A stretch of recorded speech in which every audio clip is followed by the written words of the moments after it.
안녕하세요. 남편과 쓸쓸히 살아가는 70대 여자입니다. 곧 다가올 12월 15일은 저와 남편에게 잊지 못할 아주 중요한 날이에요. 날짜가 하루하루 다가올수록 저와 남편은 심란함을 이기지 못하고 밤새 이불을 뒤척이곤 하죠. 그러다 결국 오늘은 잠을 청하지 못했고 오늘은 또 어떻게 밤을 보내야 하나 고민하다 이렇게 컴퓨터 앞에 앉게 됐습니다. 평소 일을 하며 이 채널의 사연들을 들으니 마음 무거운 사연을 글로 적어보면 한결 속이 후련하다는 말씀을 많이 하시더라고요. 그래서 어떻게든 저도 이 아픈 마음을 덜어내보고 싶어 이렇게 사연을 적기 시작해 봅니다. 저는 포항에서 남편과 횟집을 운영하고 있어요. 몇 번 가게를 이전하긴 했지만 남편과 저는 꾸준히 가게를 하며 아들과 막내인 딸을 키웠죠. 엄마, 아버지, 저희 왔어요. 어여쁘신 우리 고여사님, 오늘은 인물이 한층 더 빛을 발하시네요. 두 아이 모두 착했지만 특히 맞이인 아들은 굉장히 착한 효자였습니다. 서울에서 대학을 나온 후 그대로 서울에 터를 잡은 아들은 며느리 없이도 한 달에 한두 번은 무조건 우리를 보러 내려왔어요. 저희 딸도 결혼한 후 수원에서 살고 있던 터라 둘만 남은 부모님이 걱정된다며 말이죠. 무려 4시간이 훌쩍 넘는 그 거리를 말입니다. 요새도 회사 일이 많이 바쁘니? 이쪽 일이 다 그렇죠 뭐. 그래도 일은 재밌어요. 만나는 사람들도 대부분 좋고요. 아들은 광고 기획사 쪽에서 일을 하고 있었습니다. 때문에 섭외 문제로 유명인과 연예인도 자주 만날 기회가 많아 가끔씩 저희에게 연예인과 함께 찍은 사진을 보여주기도 했어요. 며느리 넌 비서일 힘들지 않어? 드라마 보면 막 회사 대표가 자기 사적인 심부름도 시키고 하던데. 아니에요, 어머님. 그건 그냥 드라마니까 그런 거죠. 저희 대표님 얼마나 좋으신 분인데요. 게다가 회사는 이미지가 생명이라면서 회사 이미지에 누가 될 일은 일체 미리 차단시켜 버리세요. 그래서 저희 회사는 상사 갑질도 회사 내 비리도 없이 엄청 깔끔해요. 복지도 좋고 사람도 좋고 또 연봉도 높아서 이만한 회사 찾기도 쉽지 않을걸요? 며느리는 중견기업의 대표 비서실에서 일하고 있었습니다. 일이 바쁜 터라 안사돈께서 매달 200만 원을 받고 아들 집으로 와서 손녀를 봐주고 계셨죠. 사돈댁은 저희 집과 달리 아들 집에서 가까운 서울에 있었거든요. 할머니, 이것 보세요. 이거 아빠가 소울이한테 만들어준 종이 왕관이에요. 아들은 나이 35에 얻은 자기 딸을 굉장히 예뻐했습니다. 누군들 자기 자식을 예뻐하지 않겠냐만 아들은 요즘 세상에서 말하는 딸 바보 그 자체였죠. 게다가 소녀는 날이 갈수록 자기 엄마를 쏙 빼닮아갔는데 아들은 자기 아내와 딸 모두를 굉장히 사랑했기에 그런 자기 딸이 더더욱 예뻐 보일 수밖에 없었을 거예요. 그런데 소녀가 6살이던 해 어느 날부터 아들은 좀처럼 포항에 잘 내려오지 않더군요. 아들, 요새 일이 많이 바빠? 아, 네. 요즘 회사가 좀 바쁘네요. 애엄마도 그렇고요. 추석에까지 못 가서 많이 서운하셨죠? 죄송해요, 엄마. 바쁘면 그럴 수도 있지. 근데 너 밥은 잘 먹고 다니는 거야? 목소리에 왜 이렇게 힘이 없어? 잘 먹고 다니고 있어요. 저 정말 괜찮으니까 걱정하지 마세요. 무슨 일이 석 달이 넘도록 그렇게 바쁜 건지 아들의 목소리엔 힘이 하나도 없더라고요. 게다가 며느리도 바쁘다고 하니 혹시 애들이 건강을 망치고 있진 않을까 걱정이 됐어요. 그래서 일주일 뒤 저는 아들의 집으로 보약을 지어 보냈습니다. 잘 받았다는 연락이 올 때가 됐는데 언제 오려나 싶어 기다리던 와중 양반은 못 되는지 아들에게서 전화가 오더군요. 엄마, 집에 보약 보내신 거 방금 봤어요. 수고스럽게 보약은 또 언제 지어서 보내셨어요. 죄송하게. 감사해요, 엄마. 죄송은 무슨 부모가 자식 챙기는데 수고를 할 게 뭐가 있니? 근데 시간이 10시가 넘었는데 이제 집에 들어간 거야? 무슨 회사가 직원 퇴근을 이렇게 늦게 시켜? 어쩌다 보니 그렇게 됐네요. 저 엄마, 저 엄마가 너무 보고 싶어서 그런데 지금 포항으로 내려가도 될까요? 어차피 오늘 금요일이고 이번 주말은 이틀 다 쉬어서요. 그런데 아들은 뜬금없이 그 밤에 포항으로 내려오겠다고 말하더군요. 어째 목소리가 전보다 더 힘이 없는 것이 많이 걱정스러웠는데 피곤한 와중에 이 먼 거리를 장거리 운전까지 해가며 오는 건 위험할 것 같더군요. 이 시간에 피곤한데 운전 오래 하면 사고나. 그러지 말고 푹 좀 잔 뒤에 내일 오거라. 소율이랑 애미도 같이 올 거니? 뭐 먹고 싶은 건 없어? 엄마가 해준 꼬막 무침이요. 전 그게 그렇게 맛있더라고요. 근데 저 그냥 지금 바로 내려갈게요. 소율인 처가댁에 가 있어요. 애엄만 바빠서 못 내려갈 것 같고요. 제가 말려봤지만 아들은 기어코 그 시간에 포항으로 내려오겠다고 고집을 부렸습니다. 아들은 우리에게 그냥 자고 있으라고 말했지만 어떻게 그럴 수가 있나요? 자식 기다리는 부모 마음이 다 그렇죠. 광호가 새벽에 와서 밥을 먹겠어? 10시까지 일하고 들어온 애가 밥이나 제대로 먹었겠어요? 안 먹어도 우선 차려놔야죠. 가만 보자. 이 시간에 꼬막을 사올 때가 있나? 꼬막이 맛있겠다던 아들의 말이 떠올라 저는 급하게 수산물 시장으로 향했습니다. 하지만 그 시간에 시장이 열었을 리가 없었죠. 그렇게 차를 타고 시내를 돌아다니던 저는 꼬막 음식을 파는 식당에 들어가 사정을 한 뒤에야 겨우 꼬막을 한 봉지 사올 수 있었어요. 그렇게 집에서 꼬막을 삶을 준비를 하고 있는데 왜인지 자꾸만 가슴이 두근거리더군요. 오랜만에 아들을 본다고 생각해서 그런가 싶어 저는 연신 물을 마시며 두근거림을 달랬습니다. 하지만 그건 설렘이 아니라 곧 다가올 불행을 경고하는 신호였던 겁니다. 여기 병원 응급실인데요.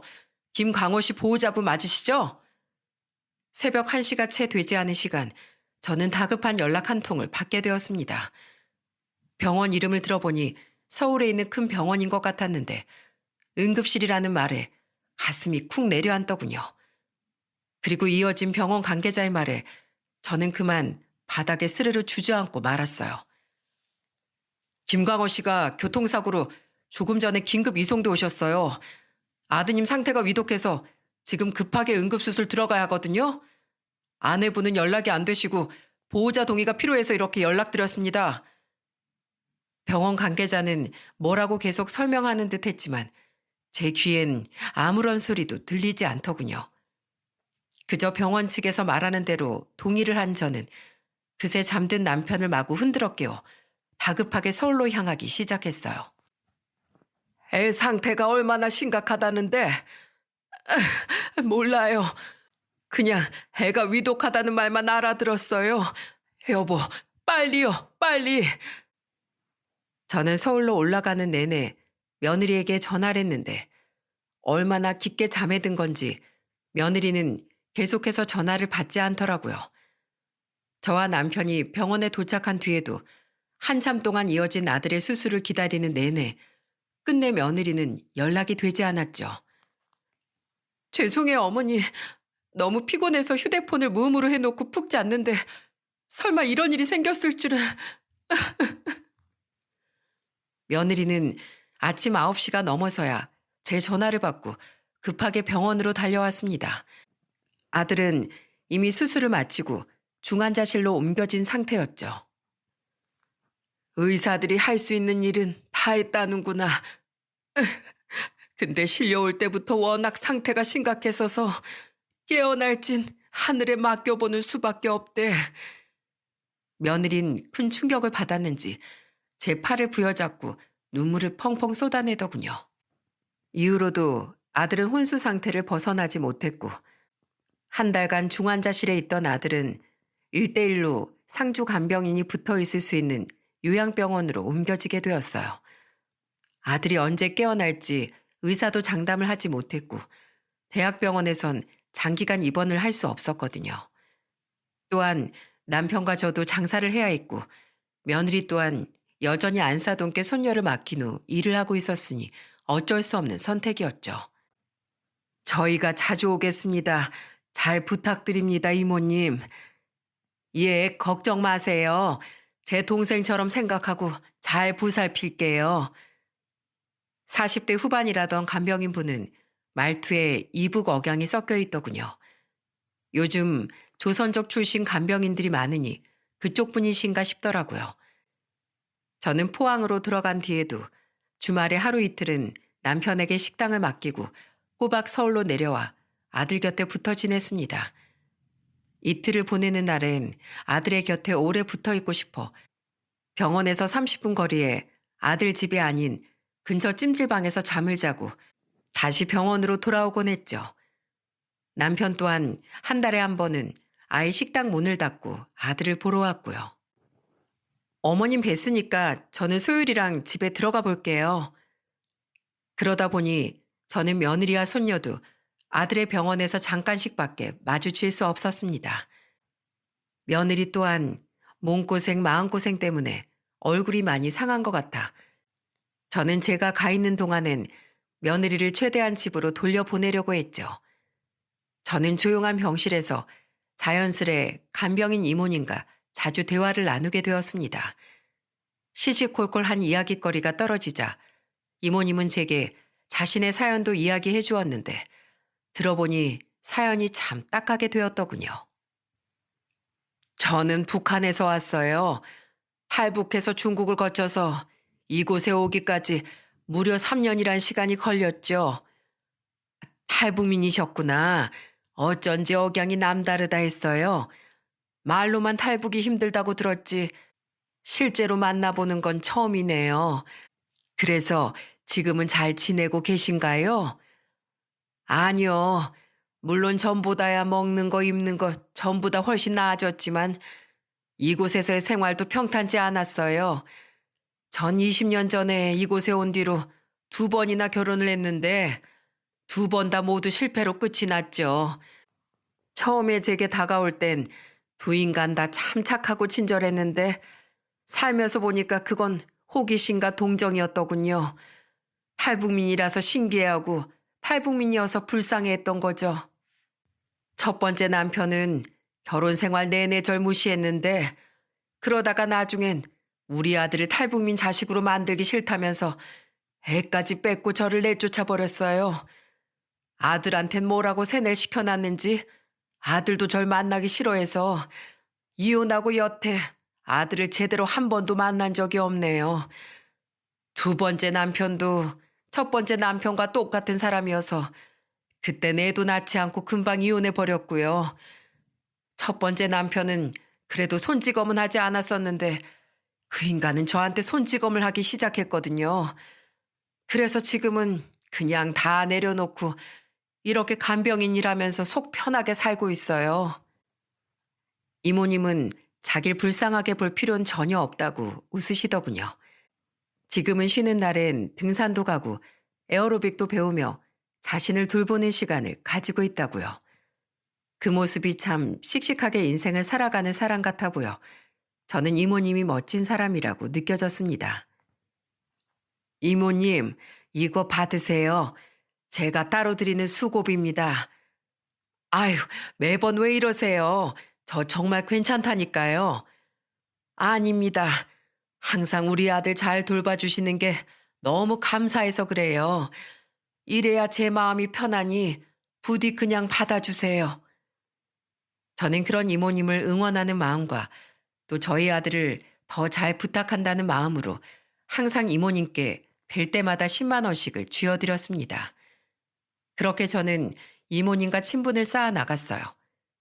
그런데 아들이 사고가 난 지 넉 달이 지났을 무렵 이모님께 큰 은혜를 입는 일이 제게 생겼습니다. 어머님, 혹시나 해서 하는 말인데 아직도 간병인한테 돈 따로 쥐어주시는 거 아니죠? 그러지 마세요. 저 사람들 병원에서 주는 돈 받고 하루 종일 여기 앉아서 꿀 빠는 사람들이라고요. 여느 때와 같이 아들을 보러 간 주말이었는데 며느리도 마침 병원에 와 있더군요. 착하기만 한 줄 알았던 며느리는 항상 간병인들을 무시하곤 했어요.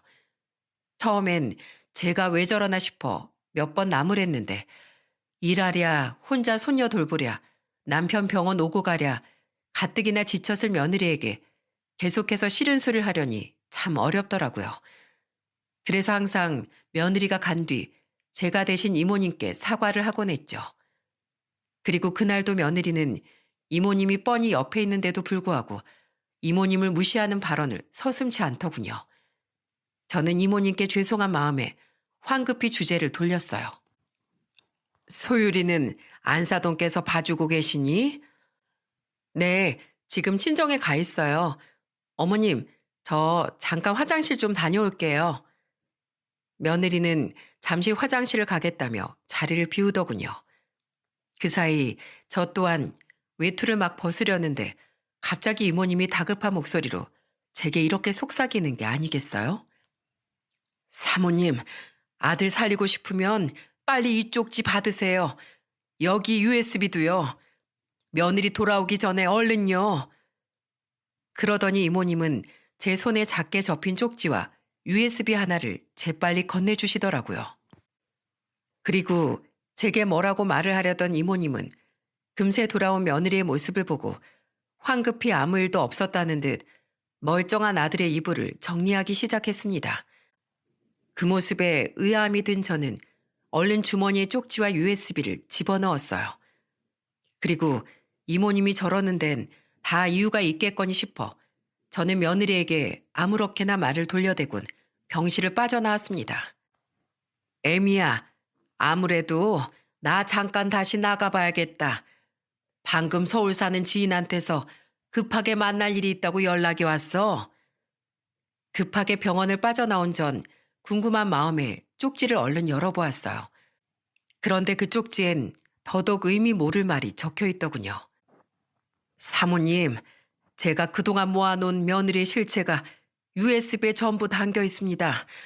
얼른 컴퓨터 있는 곳으로 가서 확인해 보세요. 며느리의 실체라니 이런 뚱딴지 같고도 불길한 말이 어디 있단 말입니까? USB를 어떻게 사용하는지 잘은 모르겠지만 우선 컴퓨터 있는 곳을 생각하니 제일 먼저 아들의 집이 떠오르더라고요.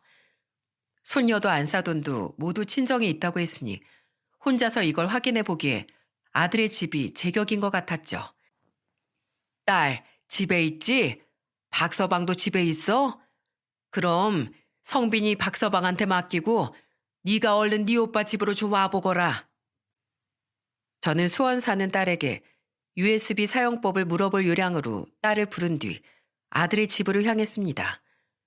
아들이 중환자실에 있을 때 며칠 그곳에서 지냈기에 비밀번호를 알고 있었거든요. 그리고 아들의 집에 들어간 저는 눈앞의 광경에 그만 할 말을 잊고 말았어요. 누구세요? 그러는 댁은 니시오. 할머니다. 분명 아무도 없어야 할 그곳엔 해맑게 저를 반기는 손녀와 웬 남자가 한 명 있었거든요. 그것도 마치 자기 집처럼 편안하게 잠옷까지 입고서 말입니다. 그 남자는 손녀가 저를 할머니라고 부르자 순간 엄청나게 당황하기 시작하더군요. 저는 그 남자에게 제 차 누구냐고 물었는데 옆에 있던 손녀가 그 남자 대신 대답을 하는 게 아니겠어요? 얼마 전부터 엄마랑 저랑 같이 사는 삼촌이에요. 삼촌이랑 엄마랑 엄청 친한가 봐요. 둘이 맨날 손잡고 꼭 껴안고 있어요. 같이 산다고? 저 사람이랑? 너희 외할머니는 어디 가셨어? 외할머니는 요새 우리 집에 안 와요. 엄마가 오지 말라고 했어요. 그래서 저 유치원 가는 날엔 매일매일 외갓집에서 지내요. 소율아, 쉬, 쉬. 그러니까 저는 말이죠, 아주머니. 민숙이 친구인데요. 다 큰 남녀들이 얼마나 친하면 같이 살기까지 하면서 손잡고 껴안고 해요. 아주머니! 저는 놀란 마음에 차마 신발도 벗지 못한 채 그 집을 다시 뛰쳐나왔어요. 심장이 두근거려서 미칠 것 같더군요. 그 짧은 정황만 보면 며느리는 분명 바람을 피우고 있는 게 확실했어요. 그것도 대담하게 제 아들 집에서 소녀까지 버젓이 있는 그 집에서 살림까지 합쳐서 말입니다.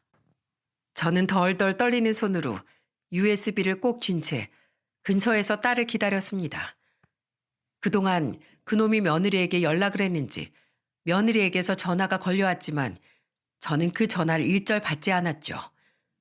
얼마 지나지 않아 제 전화를 받고 제가 있는 곳으로 찾아온 딸은 그런 저를 보고 깜짝 놀라더군요. 엄마, 왜 그래? 대체 무슨 일인데? 이거 USB라는 거 어떻게 보는 거니? 어? 네 오빠 집은 안 된다. 이거 확인할 수 있는 곳으로 좀 얼른 가자. 딸은 그런 저를 의아하게 보며 저를 차에 태워 한 PC방으로 데려갔어요. 그리고 저는 그곳에서 딸이 틀어준 USB 속 음성들을 모두 듣곤 오열을 하고 말았습니다. USB에 들어있던 파일은 모두 음성 녹음 파일이었는데 그곳엔 이모님의 말처럼 아주 끔찍한 며느리의 실체가 전부 담겨 있었거든요. 여보세요? 자기 소율이랑 잘 놀고 있어? 난 한두 시간쯤 있다가 얼른 집에 들어갈게. 그냥 지금 오면 안 되냐고? 안 돼.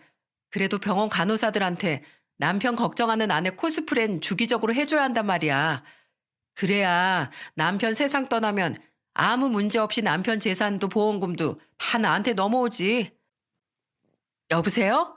자기, 우리 엄마 오늘 집에 들를 거니까 오늘은 나랑 밖에서 데이트하다가 늦게 들어가자. 엄마한텐 야근한다고 말해놨어. 평일에 아예 집에 올 일 없게 수요일을 일부러 친정에 데려다 놓은 건데 부모 챙겨야 한다면서 꼭 집에 가봐야 한다지 뭐야. 자기 짐은 다용도실에 잘 숨겨놔. 여보세요? 자기, 우리 회사에서 좀 더 조심해야겠어. 이러다 우리 만나는 거 회사에 소문이라도 나면 우리 둘 다 끝이야. 대표님 성격 잘 알잖아. 이런 구설수 절대 용납 못 하시는 거. 빨리 남편이 알아서 저 세상으로 가줘야 이 짓도 빨리 끝낼 텐데. 확 아무도 없을 때 목이라도 졸라버려? 알아. 그냥 답답하니까 말이나 해본 소리야. 지금 뱃속에 우리 애까지 오주나 된 상황에 갑자기 저 인간이 깨어나기라도 해봐. 내 남편 우리 바람 피우는 거 다 알고 있었잖아. 남편 저렇게 된 날 나 미행해서 당신 집까지 알아냈었더라. 10시가 다 되도록 당신 집에 들어간 내가 언제 나오나 기다렸다고. 제발 소율이 생각해서라도 다시 자기 아내로 돌아와 달라고 문자를 남겼었다니까. 그리고선 40 넘은 남자가 엄마한테 위로받겠다고 그 시간에 자기 엄마 보러 내려가다가 그 사달이 난 거지. 에휴, 한심해서 진짜. 징그러운 인간이 그렇게 이혼해달라고 내가 노래 불러도 우리 딸 때문에 안 된다고 제발 돌아와 달라고 버텨서 골치였는데 갑자기 저렇게 돼서 잘 됐다 싶었더니 저 상태로 이렇게 오래 살 줄 누가 알았겠어? 저러다 깨어나기라도 하면 다시 이혼 못한다고 난리치거나 아니면 내가 소송당해서 맨몸으로 쫓겨나거나 둘 중 하나일 텐데 진짜 끝까지 사람 골치 아프게 만든다, 저 진상. 이거 간병인이 듣는 거 아니냐고? 괜찮아. 돈 받고 일하는 사람이 이거 듣는다고 뭐 어쩔 건데? 저 사람은 그냥 병원 커튼 같은 사람이야. 만나본 보호자가 한둘이 아닐 텐데 이런 거 밖에다 다 일일이 말하고 다니겠어? 아무튼 자기, 지금 뱃속 우리 앤 그냥 지워야 할까 봐. 서운해도 어떡해. 지금 이 상황에서 배 불러오면 남편 애라고 거짓말할 수도 없는데. 아무튼 이따 집에서 봐. 저와 함께 모든 파일 내용을 들은 딸은 경악을 금치 못했습니다. 저는 너무 많은 진실을 한 번에 알게 된 나머지 머릿속이 순간 새하얘졌죠. 며느리는 단순히 바람이 난 게 아니었습니다. 이미 아들이 사고가 나기 전부터 며느리는 같은 회사 직원인 그놈과 바람이 나 있었고 안사돈에게도 이 사실을 숨긴 채 그놈과 제 아들 집에서 동거를 하고 심지어 임신까지 한 상태였던 거예요. 게다가 아들이 그 사실을 다 알고서도 며느리를 붙잡고 있었다는 사실에 머리가 아찔해지더군요. 엄마, 지금 이거 뭐야? 이거 새언니 맞지? 이거 누가 준 거야? 간병인 이모님이 주셨어. 그럼 새언니가 병원 물건 취급했던 그 이모님이 여태 이걸 다 녹음해서 모아뒀다가 엄마한테 준 거야? 새언니, 아니 이 여자 미친 거 아니야? 오빠 저렇게 된 것도 결국 다 이 여자 때문이잖아. 딸의 말에 저는 결국 울음을 터뜨렸습니다. 컴퓨터 앞에 머리를 숙인 채 저는 하염없이 오열했어요. 불쌍한 제 아들에게 그런 일이 있었던 줄도 모르고 저는 며느리 함께 먹으라고 보약 같은 거나 지어 보내고 있었던 겁니다. 너무 화가 난 저는 며느리에게 전화를 하려고 휴대폰을 열었어요. 그런데 휴대폰엔 그 사이 며느리가 문자를 보내놨더군요. 어머님, 제가 어떻게 된 일인지 다 설명할게요. 저 지금 우선 집으로 가고 있어요. 그 문자를 본 저는 딸에게 부탁해 안사돈과 바깥사돈 휴대폰으로 그 파일들을 전부 전송했습니다. 그리곤 안사돈에게 전화를 걸어 분노에 찬 목소리로 얼른 제 아들 집으로 오라고 말한 후 전화를 끊었죠. 그렇게 저는 사돈들이 도착했을 시간에 맞춰 딸과 함께 아들의 집으로 향했습니다. 아, 아가씨도 같이 오셨네요. 어머님, 지인분 만나러 가신다더니 여긴 어떻게 들리셨어요? 이 사람은 제 친구예요. 엄마, 아빠? 동철이 너까지 여긴 어떻게 왔어? 제가 도착한 지 얼마 되지 않아 며느리가 변명을 시작하기도 전에 사돈들과 사돈댁에 함께 있었는지 며느리의 첫째 남동생까지 딱 맞춰 도착을 했더군요. 저는 제 딸에게 손녀를 데리고 잠시 나가 있으라고 부탁했어요. 어린 손녀가 이런 상황을 보게 하고 싶지 않았거든요. 양가 가족이 모두 들이닥치자 그 집에 있던 며느리와 그놈은 뭔가 잘못 돌아가고 있음을 눈치챈 것 같았습니다. 다들 갑자기 여긴 어떻게... 어머님, 우선 이 사람은 제 엄청 친한 친구예요. 사정이 있어서 갈 곳이 없다고 해가지고 제가 하는 수 없이 한동안 여기서 지내게 해준 거예요. 소율이가 아직 뭘 잘 몰라서 오해란 모양인데 저 얘랑 절대 아무 사이 아니에요. 정말이에요. 엄마, 혹시 엄마가 괜한 오해할까 봐 그동안 엄마 여기 못 오게 한 거야. 괜한 오해 받기 싫어서. 어머님, 혹시 오해하셔가지고 저희 부모님까지 부르신 거 아니죠? 에이, 너무 오버하셨다. 며느리는 말도 안 되는 소리를 짓거리며 애써 그 상황을 모면하려고 하더군요. 저는 아무 일도 아니라는 듯 제게 너스레까지 떨던 며느리에게 다가가 망설임 없이 뺨을 내려쳐 버렸습니다. 아! 어머니! 오해? 넌 그렇게 친한 남자한테 자기라고 부르고 그런 놈 애까지 뵀냐? 네? 어머님이 그걸 어떻게 알면 뭐가 달라져? 야, 너 아주 내 아들 죽기만을 고사 지내고 있더라. 내 아들 저렇게 되기 전부터 저놈이랑 붙어 먹었다며. 이혼해달라고 내 아들 가슴에 대못을 박아가면서. 뭐? 무음으로 해놓고 잠을 자느라 내 연락을 못 받았다고? 너 때문에 내 아들이 사고 나서 사경을 헤매는 동안 넌 저놈이랑 밤새도록 놀아놨으면서 그러고선 내 앞에선 세상 착한 며느리인 척 온갖 가식을 다 떨어? 내 아들 죽으면 내 아들 재산의 보험금까지 다 집어삼키려고? 우리 아들이 너한테 얼마나 잘했는데 네가 감히 내 아들한테 그런 짓을 해? 말도 안 되는 변명으로 빠져나갈 생각은 추호도 하지 마. 내가 증거까지 다 가지고 있으니까. 어머니, 그게요? 제 말에 며느리는 빠져나갈 구멍이 없다고 생각했는지 잔뜩 겁에 질린 얼굴로 자기 부모를 쳐다보더군요. 하지만 박가사도는 그런 며느리에게 달려와 냉큼 머리채를 잡고 등짝을 내려치기 시작했습니다. 이 짐승만도 못한 거사. 부모 망신을 시켜도 유분수지 감히 이런 엄청난 짓을 저질러? 김서방이 너한테 얼마나 잘했는데 김서방 같은 사람이 세상에 또 어디 있다고 그 착한 사람 뒤통수를 치냐고. 그것도 네 딸이 버젓이 보는 앞에서. 아빠, 나 임신했어, 임신. 임신? 그깟 더러운 종자 낳아서 뭐하게. 그리고 애 지울 거라며. 내가 아주 그 애새끼 제대로 떼주마. 엄마, 아빠 좀 말려봐. 나 이러다 큰일 나. 아휴, 네가 진짜 큰일이 뭔지 알긴 알아? 아냐고. 나랑 네 아빠가 널 잘못 키워도 한참 잘못 키웠다. 이제 내가 죽어서도 김서방 얼굴을 어떻게 보니? 안사돈, 정말 죄송합니다. 제가 안사돈을 볼 낯이 없어도 너무 없습니다. 너 당장 네 시어머니한테 무릎 꿇고 사과드려. 안사돈, 제가 제 딸을 인간으로 키운 줄 알았더니 금수로 키웠습니다. 제가 너무 죄송하고 창피해서 눈물이 다 납니다. 정말 죄송합니다. 죄송해요, 어머니. 정말 죄송해요. 박가사돈은 거칠게 며느리를 제 앞에 무릎 꿇렸고 그 옆에서 안사돈과 박가사돈도 함께 제게 무릎을 꿇고 엉엉 울더군요. 이게 죄송하다고 될 일입니까? 당신들 딸이 내 아들을 저렇게 만들었어. 애민 너, 당장 내 아들 원래대로 돌려놔라. 어? 이 천벌 받을 거사. 저는 그 앞에서 울분을 참지 못하고 소리쳤습니다.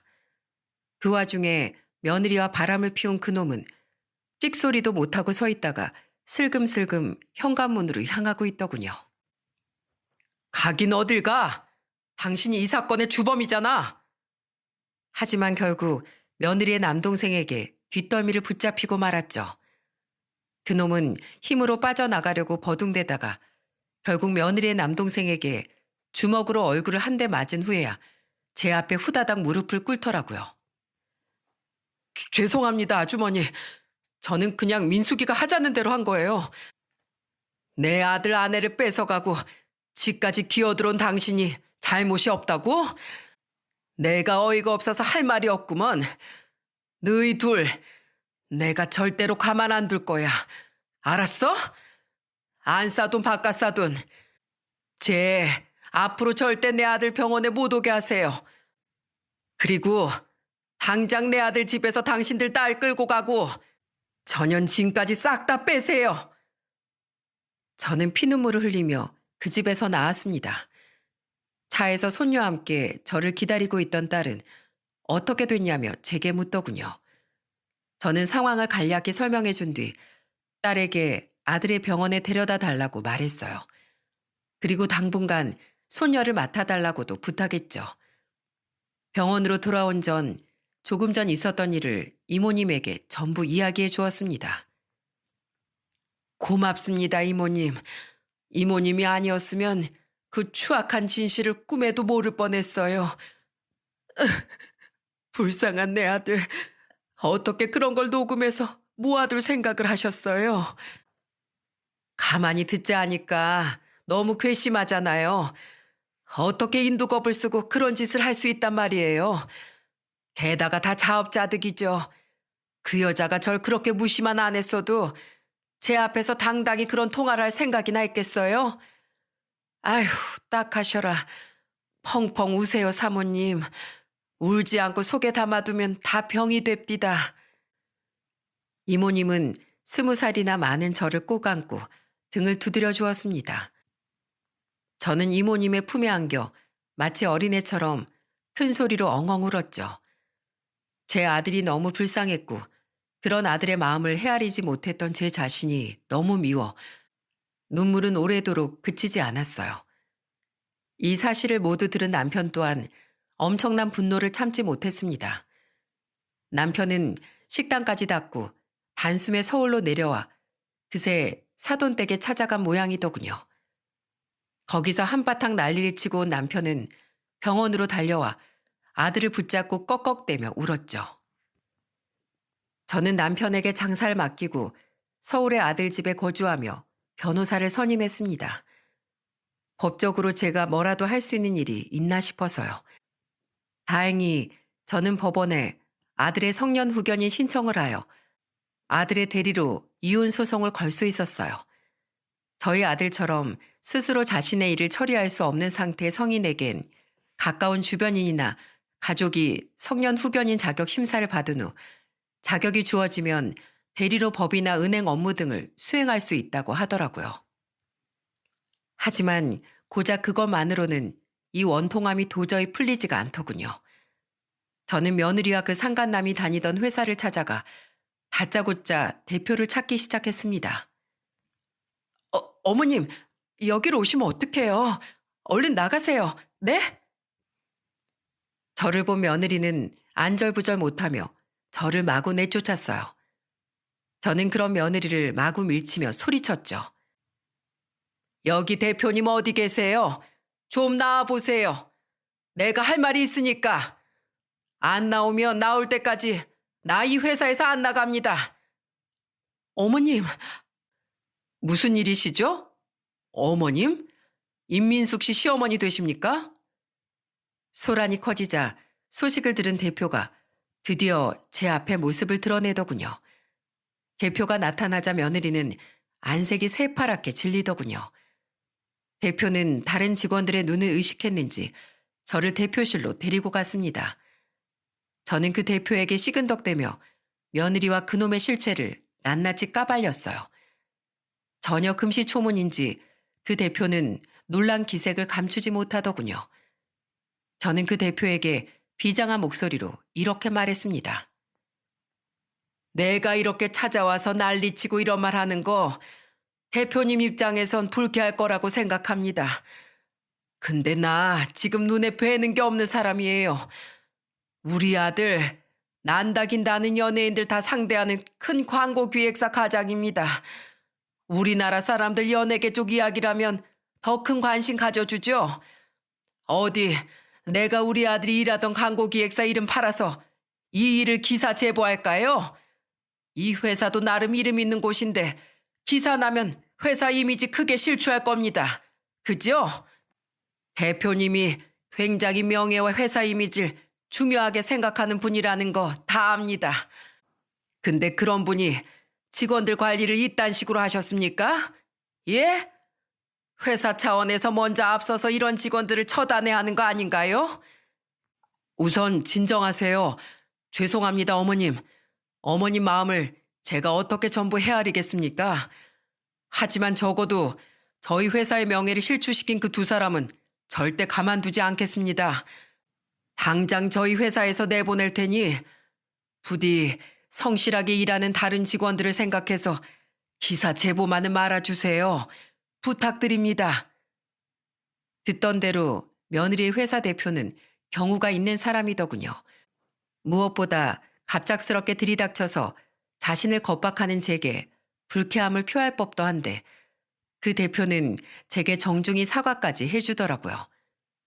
대표의 확언을 들은 후에야 저는 대표실을 나왔고 며느리는 끝까지 무슨 이야기를 한 거냐며 징징대며 저를 따라왔습니다. 저는 그런 며느리를 노려보며 회사 직원들이 다 듣도록 큰 소리로 이 말을 남기곤 유유히 회사를 빠져나왔죠. 왜? 무섭니? 그러게 그렇게 겁먹고 찔리면서 살 거면 죄를 짓고 살지 말았어야지. 내가 그럼 널 이혼만 시키고 말 줄 알았냐? 이혼하고 그놈하고 둘이 아니 뱃속에 더러운 그 애까지 셋이 시시덕대며 잘 살게 내가 내버려 둘 줄 알았어? 내 아들 저렇게 만들어 놓고 이 좋은 회사 다니면서 둘이 잘 먹고 잘 살려고? 흥, 어림도 없지. 너도 그놈도 개망신 실컷 당하고 이 회사에서 다 잘려버려. 그 뒤 저는 그 회사 대표에게 직접 연락을 받았는데 며느리와 그놈은 며칠 뒤 곧바로 회사에서 잘렸다고 하더군요. 또한 그쪽 어깨가 꽤나 좁아 소문이 쫙 퍼져 상간남은 같은 어깨 쪽으론 재취업하기 쉽지 않을 거라는 말도 덧붙였어요. 그리고 비서실 쪽은 이직할 때 전 회사에 보통 그 직원에 대해 물어보는 경우가 많습니다. 저희 회사에선 좋은 말이 나갈 리가 없으니 아마 임민숙 씨는 비서 경력으로 다른 회사에 가기 힘들 거예요. 부디 이 일로 어머님의 원통함이 조금이나마 덜어지셨으면 좋겠습니다. 이후 시간이 꽤나 걸렸지만 몇 개월 뒤 저는 소송에서 승소할 수 있었습니다. 이모님이 건네준 음성 파일과 아들이 휴대폰 속 아들과 며느리가 나눈 문자를 증거로 제출할 수 있었거든요.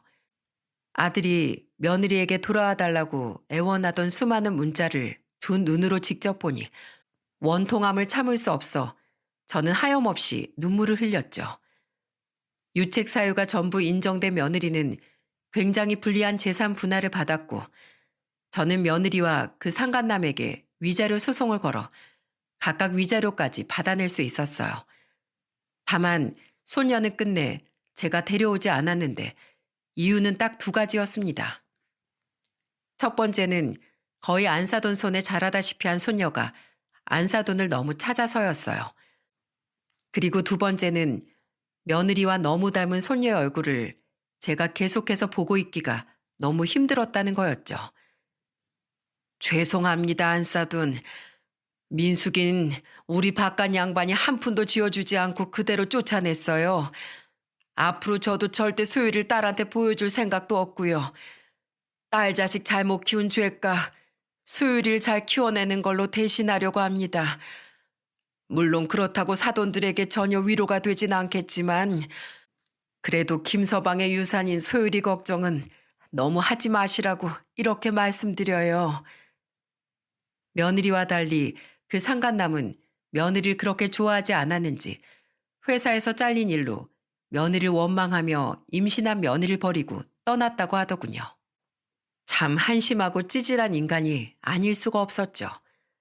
그놈과 사내만내하다가 며느리는 결국 중절수술 시기를 놓쳤는데 그놈과의 이별로 스트레스를 많이 받아서인지 임신 6개월 만에 뱃속에서 태아가 사망을 했다고 하더라고요. 그렇게 직장도 잃고 상간남도 아기도 다 잃은 며느리를 바깥사돈은 끝까지 집에 들여보내주지 않았고 결국 며느리는 원룸을 얻어 밖에서 혼자 쓸쓸히 살고 있다고 합니다.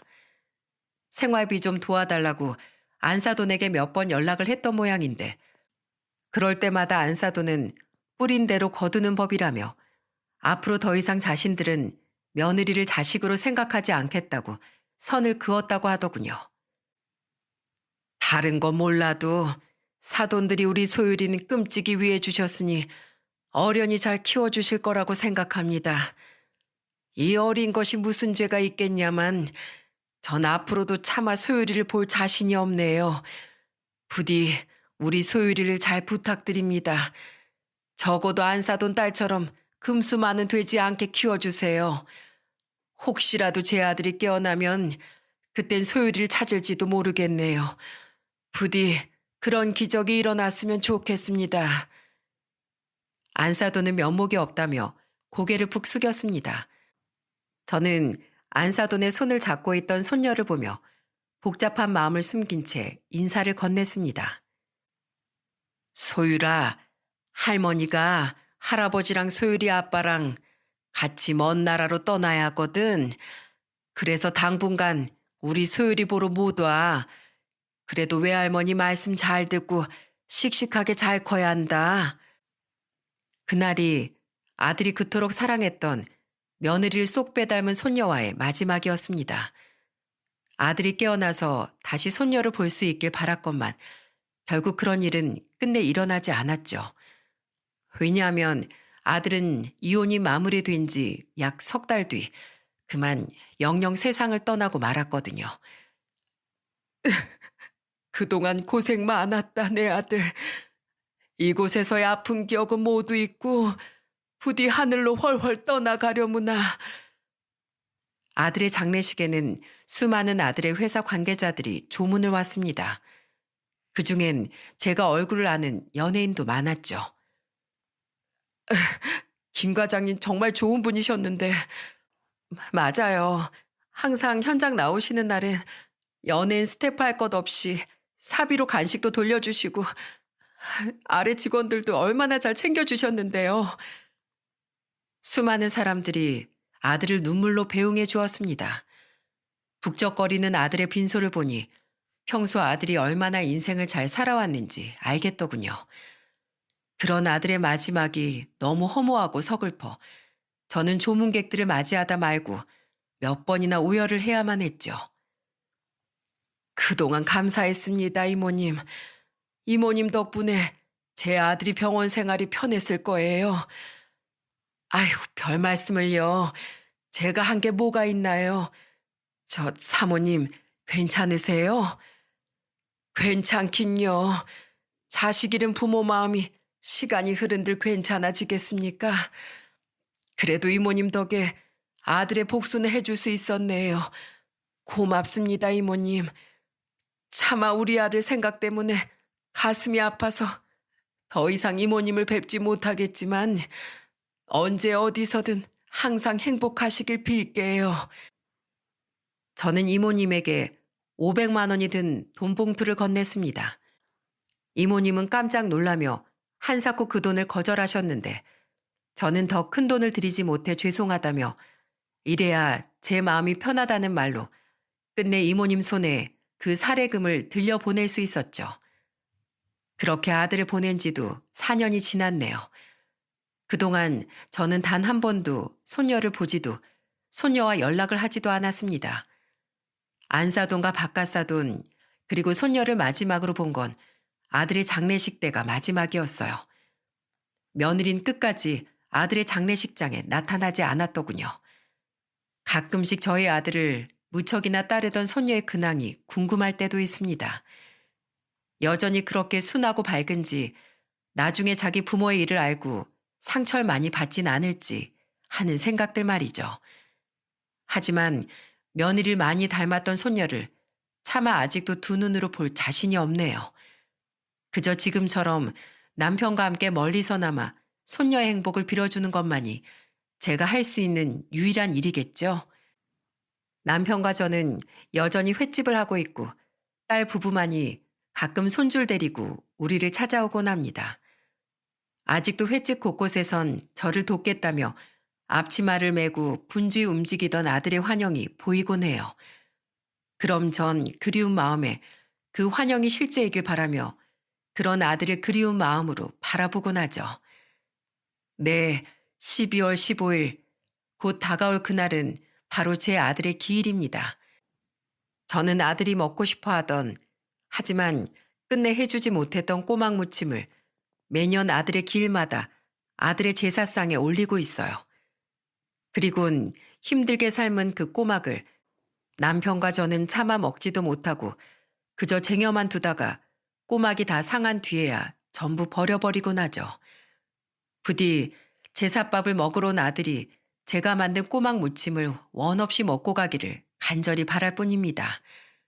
아직도 밤마다 이런 생각을 해요. 이 못난 자식아, 내가 널 얼마나 애지중지 키웠는데 부모 가슴에 이런 대못을 박니? 그때 왜 우리에게 솔직하게 이야기하고 도움을 구하지 않았어? 네 딸의 행복이 중요한 만큼 네 행복 또한 중요한 걸 왜 모르고 그 막대 먹은 여자에게 그렇게 매달렸니? 우린 네가 세상을 떠나고 2달이나 가게를 접어야만 했다. 슬픈 마음에 일을 하지 못했다기보다 넌 그렇게 억울하게 세상을 떠났는데 다들 뭐가 그렇게 즐거운지 하하호호 웃으며 밥을 먹고 술을 먹는 모습을 차마 지켜볼 수가 없었거든. 광호야, 널 그리워하는 내 마음이 네가 있는 곳까지 전해진다면 부디 내 꿈속에라도 자주 놀러와다오. 이제 더 이상 우는 모습이 아닌 엄마를 부르며 세상 해맑은 표정으로 웃어 보이던 환한 네 모습으로 말이다. 보고 싶다, 우리 아들. 조금만 기다리면 엄마가 곧 만나러 갈게. 수도 없는 이런 생각들로 밤을 지새우건만 아들은 아직도 제 꿈에 나타나면 서럽게 울기만 합니다. 아직도 억울해서인지 아니면 자기 생각에 여전히 슬픔에 잠겨 사는 저와 남편이 걱정돼서인지는 모르겠네요. 그러니 부디 이 사연이 하늘에다 제 마음이 아들에게 전해져 부디 앞으로는 환하게 웃는 아들을 꿈속에서 볼 수 있었으면 좋겠어요. 생각보다 사연을 쓴다는 게 시간이 많이 걸리는 일이더군요. 첫 문장을 쓴 지 닷새가 지나서야 이렇게 마지막 문장을 쓸 수 있었으니 말이죠. 덕분에 닷새 동안의 밤이 조금은 짧게 느껴졌네요. 그리고 다른 사연을 보낸 많은 분들처럼 이렇게 쭉 사연을 써보니 정말로 마음이 조금은 정리가 되는 것 같기도 합니다. 수많은 분들이 저처럼 아픈 사연을 가지고 살아가고 계시겠죠? 제 사연이 여러분의 아픔을 덜어주지 못하겠지만 제가 다른 사연을 들으며 공감과 위로를 받았던 것처럼 여러분 또한 제 사연을 듣는 동안만큼은 다친 마음을 조금이나마 위로받고 함께 서로의 아픔을 공감할 수 있는 시간이 되셨으면 좋겠습니다. 다들 추운 겨울 감기 조심하시고 항상 행복하세요. 끝까지 함께 해주셔서 감사합니다.